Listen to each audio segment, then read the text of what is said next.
Chers amis, eh bien, bonsoir. Toujours bien aussi d'échanger comme ça, c'est édifiant pour nous. On a un invité, Clément Dietrich, et on aimerait pouvoir parler ensemble du CNEF avec lui. Alors peut-être, probablement que vous savez ce que c'est le CNEF, oui. Mais ça me semblait important de pouvoir sensibiliser aussi à ce qu'est le CNEF. Donc Clément, nous t'accueillons parmi nous, si tu nous entends. Bonjour Clément. Bonjour, bonjour. Comment vas-tu ? Bien, je vais très bien, merci. Alors on est ravis de t'avoir avec nous. Première question, as-tu déjà souffert de blémophobie ? Et je n'en ai pas vraiment le souvenir, non ? Ah, voilà. Mais tu es un très bel homme. Voilà, une belle barbe. Ça, c'est rare en ce moment. Enfin, moi, je me sens un peu seul parmi ces imberbes. En tout cas, moi, si j'ai une barbe, ah non, c'est vrai que je ne plus rien là. Si je le fais, je vais être. Comment peux-tu dire ça à ton voisin d'en face ? À l'époque, vous aviez une moustache, vous deux. Une moustache, c'est vrai. Je rappelle que ça donnait. Oui, nous avions une moustache. Attends que tu aies passé la 45 ans. Ah, mais j'ai déjà testé pendant le confinement. J'ai arrêté après le confinement. Une moustache a glissé sur le torse. Clément, on est ravis de t'avoir avec nous. Alors, pour parler du CNEF, première question, est-ce que tu pourrais te présenter un petit peu ? Dis-nous qui tu es, voilà. Est-ce que tu as une famille ? Enfin, voilà, qu'on apprenne à te connaître un petit peu. Oui, alors je peux dire que j'ai une famille. Nous avons avec mon épouse Jacqueline 4 enfants de 30 à 20 ans. Voilà, il n'y en a plus qu'un à la maison maintenant. Et je suis un passionné de Dieu depuis mon enfance. Ce que j'aime bien dire, c'est que pendant plein d'années, j'ai appris plein de choses sur Dieu, mais que depuis quelques années, j'apprends à mieux connaître Dieu, ce qui est tout à fait différent. Et c'est une expérience très, très bénéfique et très enthousiasmante. Amen, c'est trop beau ça, super. Et dans mon parcours de vie professionnelle, en fait, je suis ingénieur en agriculture de formation. Donc, vous voyez que l'agriculture peut mener à tout. Voilà, j'ai travaillé 20 ans dans une entreprise de conseil en agriculture. Et puis, après, j'ai été donc embauché, entre guillemets, par le Conseil national des évangéliques de France. Donc, plus justement pour des compétences d'organisation, de gestion de projet, tout en ayant aussi une passion pour le Christ et que des compétences strictement pastorales. Et que fais-tu alors quel est ton poste au CNEF ? Alors au CNEF, je suis le directeur général, c'est-à-dire que je suis chargé de la mise en œuvre des décisions que prennent les élus du CNEF. Donc le CNEF a un bureau avec un président, deux vice-présidents. Ça, c'est un bureau exécutif et puis aussi un conseil d'administration qu'on appelle, nous, comité représentatif, qui représente les différentes familles d'églises et aussi les œuvres du monde évangélique. Il donne les grandes lignes politiques. Le bureau parle de la stratégie pour mettre en œuvre les projets. Et puis moi, je suis chargé avec mon équipe de 9 permanents de les mettre en œuvre. D'accord. Et alors peut-être pour tous ceux qui ne connaissent pas ce qu'est le CNEF, est-ce que tu peux présenter l'organisme aussi, quelles sont ses missions ? Voilà, qu'est-ce que c'est le CNEF ? Conseil national des évangéliques de France, je le rappelle. Alors le CNEF, en fait, c'est un organisme qui rassemble, je crois que c'est le mot le plus déterminant pour le CNEF, un organisme qui rassemble les familles d'églises. Il y en a 32 familles d'églises, des unions d'églises, comme la Fédération Baptiste, la FEPEF et d'autres unions d'églises, mais aussi les œuvres évangéliques. Et là, il y en a 160, puisque là, on rassemble toutes les œuvres et non pas des unions d'œuvres. Voilà, et le CNEF, ça a créé en fait une dynamique nationale de rassemblement, mais aussi une dynamique départementale, puisque des comités CNEF dans les départements existent, voire au niveau plus local, dans des sections locales. Et donc, c'est un peu l'idée, la concrétisation, j'allais dire l'incarnation du corps de Christ au niveau du monde évangélique en France. Et donc, le CNEF, lui, a pour mission de créer du lien, est un peu un catalyseur. Donc, il fonctionne avec un bureau, un conseil d'administration, donc de personnes élues dans les différents pôles du CNEF, différents pôles de l'Union d'Église, mais aussi tout un réseau de délégués départementaux qui, justement, permettent de mettre le CNEF sur le terrain et de ne pas rester uniquement un organisme parisien. D'accord. Donc, c'est vraiment l'objectif principal est avant tout de créer du lien entre les différentes églises. Je pense qu'il y a aussi un rôle de représentation, non ? Alors voilà, l'objectif principal, c'est ce que nous appelons la concertation. On peut aussi dire aider à faire se connecter pour vivre justement le corps de Christ, hein, que les évangéliques se concernent sur des sujets stratégiques. Mais c'est aussi un rôle de représentation des protestants évangéliques. Donc pour pouvoir avoir une personne qui parle en leur nom, notamment, c'était vraiment une demande des autorités nationales, voire des préfets, de pouvoir avoir des interlocuteurs identifiés pour pouvoir justement questionner ou parler avec les évangéliques. Et c'est ce que nous faisons donc au niveau du ministère de l'Intérieur en particulier, mais aussi au niveau des préfectures et aussi toutes les autres autorités. Je pense notamment aux autorités religieuses, voilà, qui peuvent avoir des interlocuteurs identifiés pour le monde évangélique. D'accord. Alors on a une troisième mission, c'est de communiquer. Donc communiquer en interne. Par exemple, vous avez dû, et vous êtes particulièrement, vous avez été particulièrement touché par ça, recevoir les communications du CNEF pour le Covid, pour gérer le Covid. Maintenant, on a fait pas mal de communications sur la nouvelle loi confortant les respects des principes républicains, par exemple. Oui. Donc ça, c'est de l'information interne.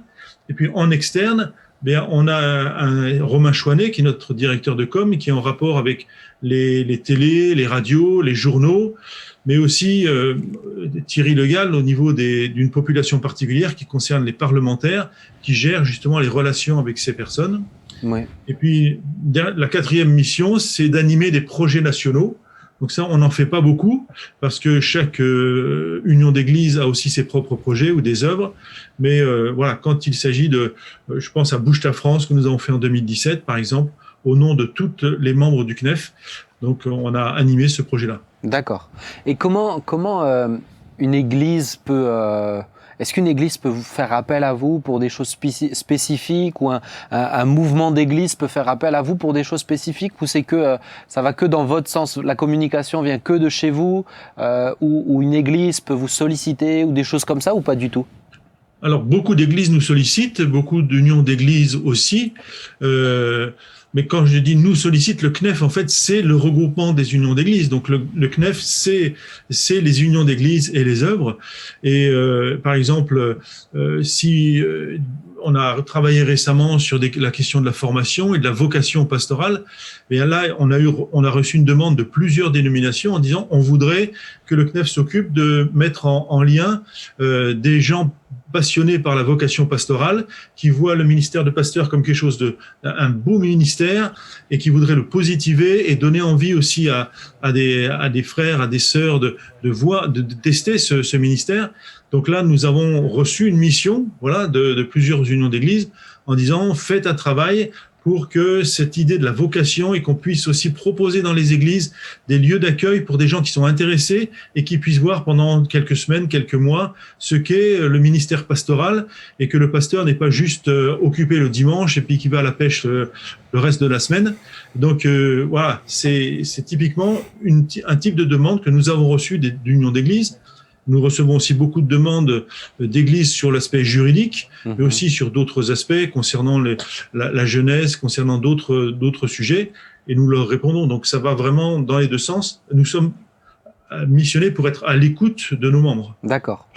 Est-ce qu'un chrétien lambda, pas forcément un pasteur ou une union d'église, peut vous contacter, vous solliciter, ou vraiment c'est réservé au niveau plus large des églises, des unions? Alors, effectivement, nous sommes plutôt en mission pour les membres du CNEF, c'est-à-dire donc les unions d'églises et les églises qui y sont affiliées, et puis les œuvres, parce qu'on n'a pas non plus les moyens de répondre voilà, à 700 000 évangéliques dans notre pays. Mais par contre, il y a des individus qui nous posent des questions, on essaye de les aiguiller. On va mettre en place notamment prochainement un service d'écoute pour des personnes qui se sentiraient abusées dans leurs églises, abusées sexuellement, voire abusées en termes d'autorité. Et c'est quelque chose que justement les membres du CNEF nous ont demandé de mettre en place. Et là, typiquement, c'est un service pour des individus. Ah, c'est une information importante, ce que tu nous donnes. Ok, super.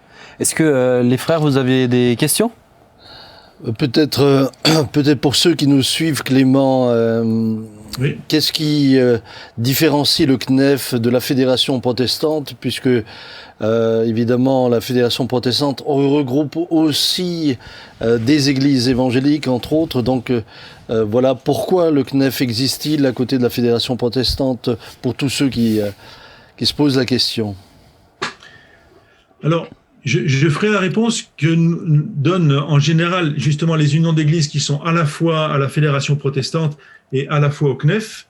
Ils disent qu'à la Fédération protestante, ils ont l'appui institutionnel et que dans le CNEF, c'est une famille spirituelle. En fait, je dis ça parce que c'est la grande différence entre le CNEF et la Fédération protestante. Le CNEF est construit sur une déclaration de foi. Et pour nous, c'est un point extrêmement important. Il y a une déclaration de foi commune et la théologie est le fondement du CNEF. C'est pour ça qu'une des premières pièces maîtresses du CNEF, c'est d'avoir créé un comité théologique pour que nous puissions être vraiment d'accord sur ce que dit l'Évangile et que nous puissions travailler ensemble sur des bases communes théologiquement.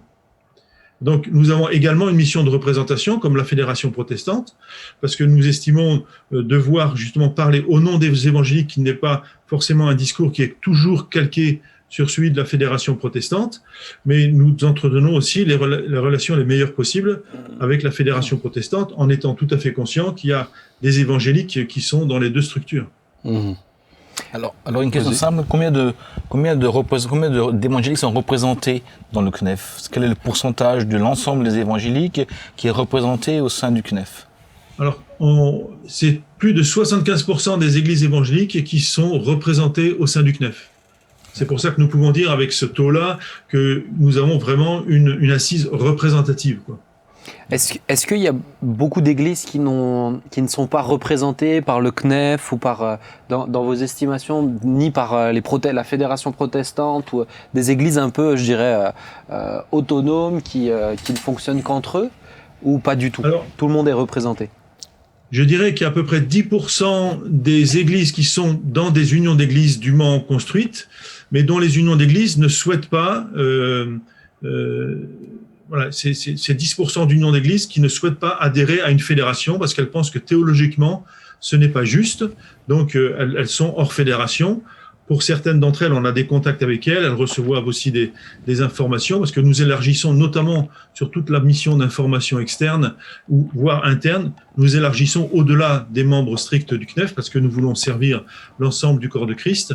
Et donc, il y a 10% des unions qui sont pas donc affiliés ni à la FPF ni au CNEF, c'est des chiffres approximatifs. Hein. Ouais. Et puis il y a 10% des églises connues aussi qui souhaitent rester indépendantes. Et donc le CNEF n'accueille que des unions d'églises. Donc les églises locales avec qui nous travaillons, ce sont uniquement des unions d'églises membres d'unions d'églises. D'accord. Donc il y a des églises locales qui souhaitent aussi rester indépendantes, soit théologiquement parlant, ou soit parce qu'elles n'ont pas encore rejoint une union d'église.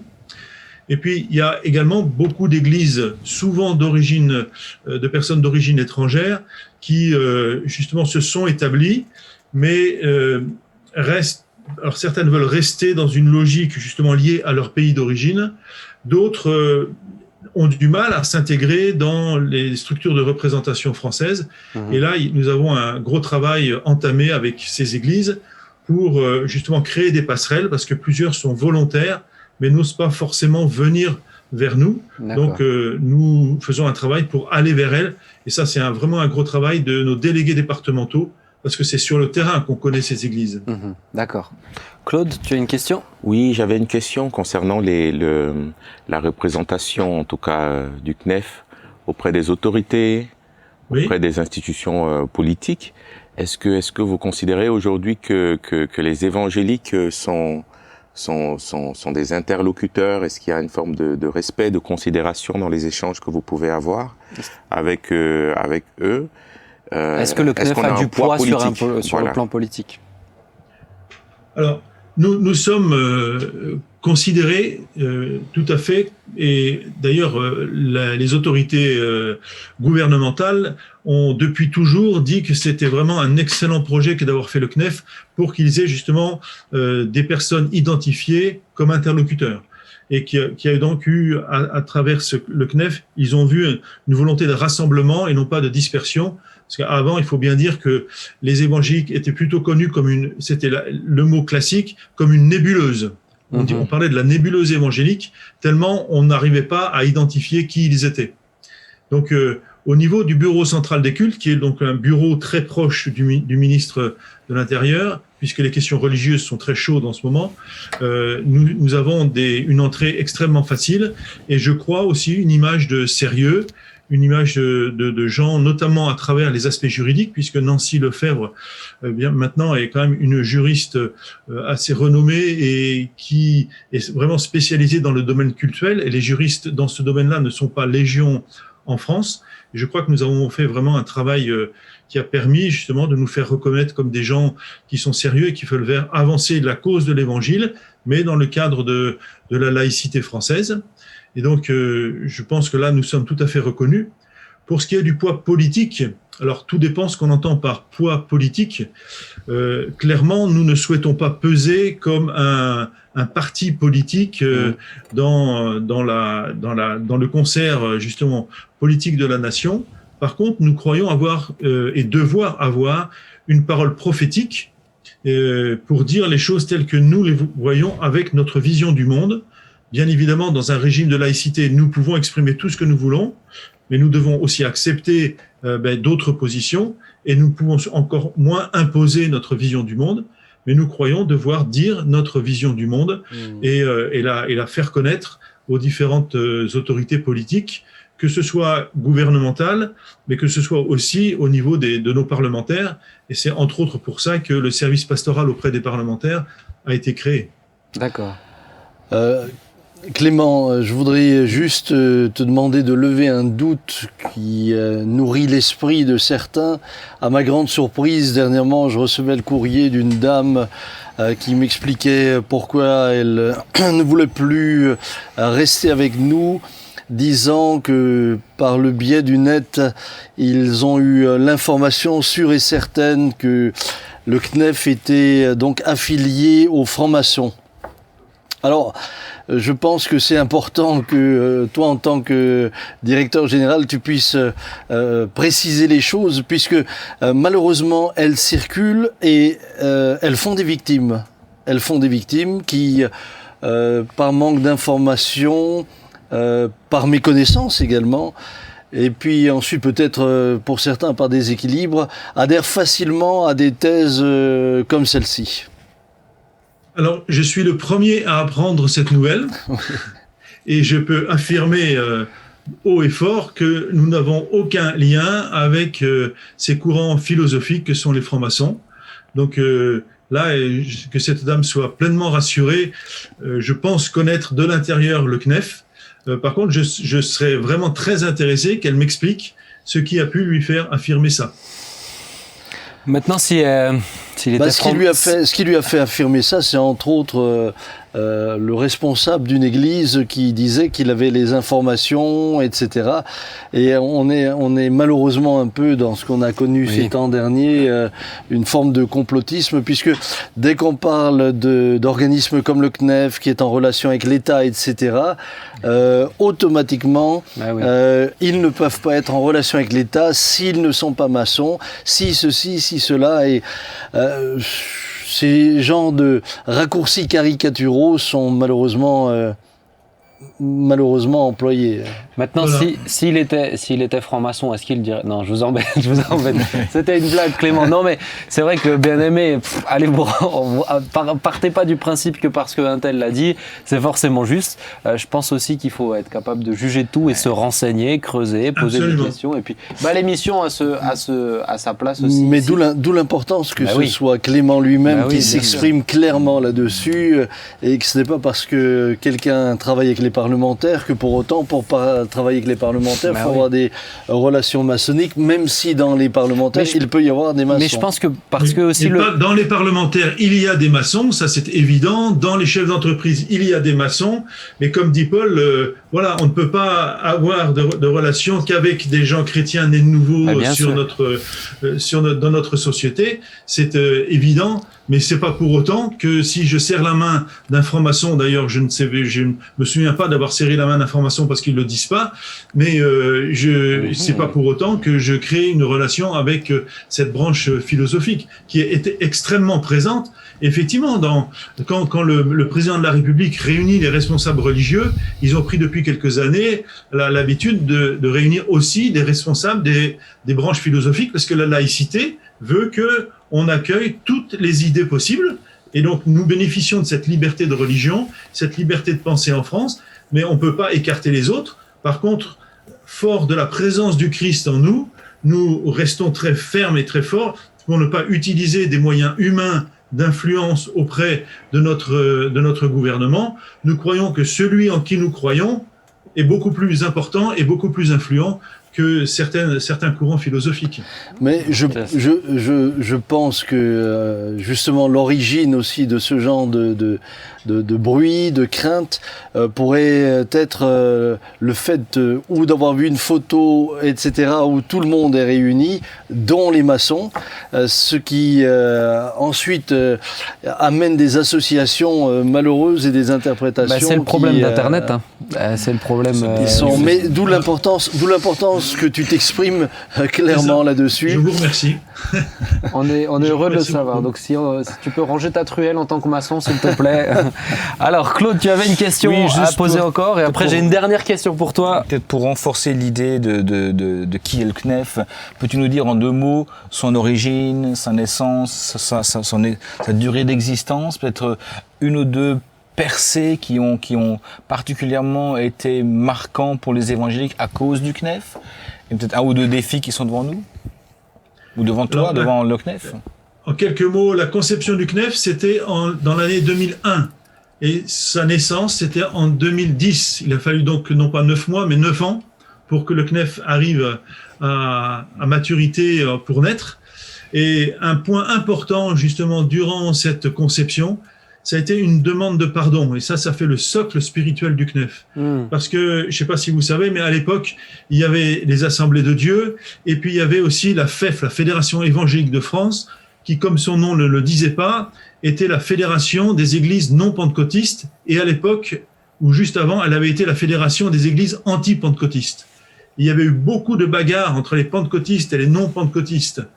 Et lors de la création du CNEF, lors de la première réunion, il y a eu vraiment un souffle de l'esprit, parce que les assemblées de Dieu ont eu le courage de dire, les frères, on veut bien qu'on fasse un chemin ensemble, qu'on se donne tous la main et qu'on prenne des photos, mais ça voudra rien dire si nos problèmes ne sont pas réglés. Et là, le responsable, le président de l'époque, qui s'appelait Jacques Mouillon, s'est spontanément levé, c'était absolument pas préparé, et a dit devant toute l'assemblée, écoutez les frères, je comprends, c'est pas la peine qu'on se donne la main si, en fait, dans notre cœur, on a des griefs. Je reconnais que la Fédération évangélique de France a péché contre vous en vous disant toutes sortes d'insultes et de choses qui étaient fausses, et en tout cas en disant des choses qui n'étaient pas à dire comme elles ont été dites. Et pour cela, au nom de tous les membres de la Fédération évangélique de France non pentecôtisante, je demande pardon. Et là, moi je n'étais pas là parce que je suis un ouvrier de la 11e heure pour le CNEF, je suis arrivé qu'en 2007, mais tous ceux qui m'ont raconté ça m'ont dit qu'on aurait entendu une mouche voler au sein de cette grande assemblée, et que vraiment l'esprit a parlé. Et 6 mois après, les assemblées de Dieu sont revenus vers cette assemblée générale, puisqu'il y avait 2 assemblées générales par an, et ils avaient débattu en congrès, et ils avaient écrit un courrier, et ils ont montré ce courrier devant tout le monde en disant, écoutez, nous aussi, nous vous demandons pardon, nous acceptons votre pardon, mais nous voulons vous demander pardon. Parce que nous aussi, on a eu des attitudes qui n'étaient pas justes, qui étaient péchées. Et cette réconciliation sur la base de différences qui existent au niveau théologique, et qui sont acceptées au sein du CNEF, cette réconciliation est vraiment pour moi le fondement du CNEF. À cela s'est rajouté une demande de pardon du président de la FEPEF, qui a dit « Je vous demande pardon au nom de la FEPEF, parce que dans notre nom, nous disons que nous avons le plein évangile, Et effectivement, nous ne sommes pas les seuls à avoir le plein évangile. Et il a demandé pardon à l'ensemble de ses frères et sœurs qui étaient présents. Donc, je voulais dire ça peut-être, je dirais juste ça parce qu'il faut être bref, mais c'est vraiment ça, ce fondement spirituel devant le Seigneur qui a créé le CNEF et qui, je pense, si nous gardons cet état d'esprit, fera que le CNEF pourra aller loin, notamment dans l'annonce de l'Évangile. Amen. Super, c'est vraiment très très beau comme histoire et merci Seigneur. Hein. Voilà. Merci Seigneur, on peut dire que le frère Mouillon s'est mouillé. Hein.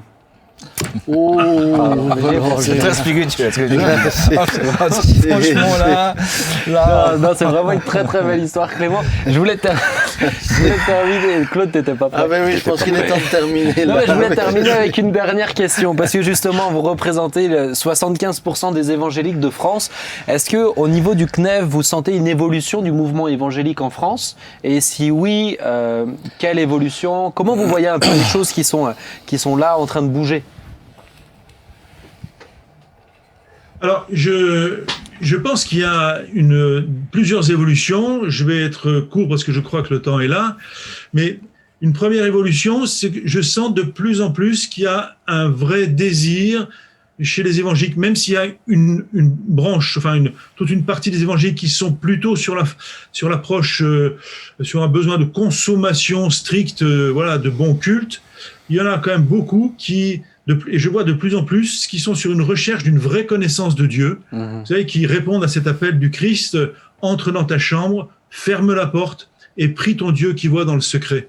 Vraiment cette recherche d'une connaissance profonde personnelle, d'un vrai esprit de disciple qui fera justement la force du monde évangélique et la force des églises évangéliques. Je pense personnellement qu'elle ne sera que si on passe par là. Ouais. Une deuxième grande évolution actuelle que je sens, c'est un peu une remise en cause, je dirais, du pasteur à tout faire. Voilà, du pasteur qui devrait avoir tous les dons et qui s'occupe de tout dans l'Église, pour plutôt valoriser les différentes couleurs ministérielles et aussi avoir besoin peut-être de ministères qui soient des ministères un peu de supervision. Le monde évangélique est très, comme on dit, congrégationaliste, c'est-à-dire qu'il met vraiment l'emphase sur l'Église locale. Je pense à juste titre théologiquement, mais c'est beaucoup trop prononcé. Et il y a vraiment un besoin de créer du lien entre les pasteurs, déjà au sein des unions, voire entre les unions, et de ministères de supervision qui se voient. Je vois ce sujet discuté dans plusieurs unions, qu'elles soient pentecôtistes, charismatiques ou non pentecôtistes. C'est vraiment, je crois, là un besoin qui, à mon avis, tout à fait auquel il faut apporter une réponse judicieuse et qui peut contribuer vraiment à une vraie relation entre les pasteurs. Et puis, une troisième évolution, c'est vraiment une envie, un désir d'implanter des églises pertinentes et rayonnantes par rapport à la société qui change tellement, et aussi une envie que les églises existantes soient, pour certaines, revitalisées, pour qu'elles puissent reprendre une vision, et une vision qui soit là aussi pertinente pour la société actuelle. Je vois dans ces trois évolutions, voilà, on pourrait bien sûr parler de beaucoup de choses, mais j'ai un peu sélectionné ces trois-là. Merci Clément, parce que ça donne aussi de beaux sujets de prière, combien important. Et puis j'aimerais encourager chacun de nos amis qui nous regardent, qui avaient le Seigneur, mais de prier pour le CNEF, parce qu'il a un rôle important. Amen. Et son travail est aussi essentiel. C'est vrai que il y a pas longtemps, il y a eu une formation qui a été faite de la part du CNEF aussi sur des adaptations de lois. Je pense que les gens ne réalisent pas en fait combien ça peut être compliqué la gestion d'une église, parce que ça signifie aussi la gestion d'une association en France, et d'avoir au CNEF des gens qui prennent du temps pour creuser ces choses-là. On est extrêmement reconnaissants. Donc merci beaucoup Clément. Et pour tout le CNEF, tu les remercieras de notre part vraiment. Hein. Et puis des gens qui défendent nos valeurs aussi. Ah bah oui, bien sûr. Je pense que c'est bien important. Merci beaucoup, ça m'encourage. Merci Samuel à rajouter. Incroyable, j'essaye de les discipliner, à dire non mais tu sais, ils ont... Ah mais c'est des vieux grognards là. Clément, merci beaucoup, que le Seigneur te bénisse, et puis tu salueras bien tout le monde au CNEF de notre part. Hein. Je le ferai sans faute. À bientôt. Merci. Au revoir. Bye Clément. Bye. Ciao. Il est incroyable,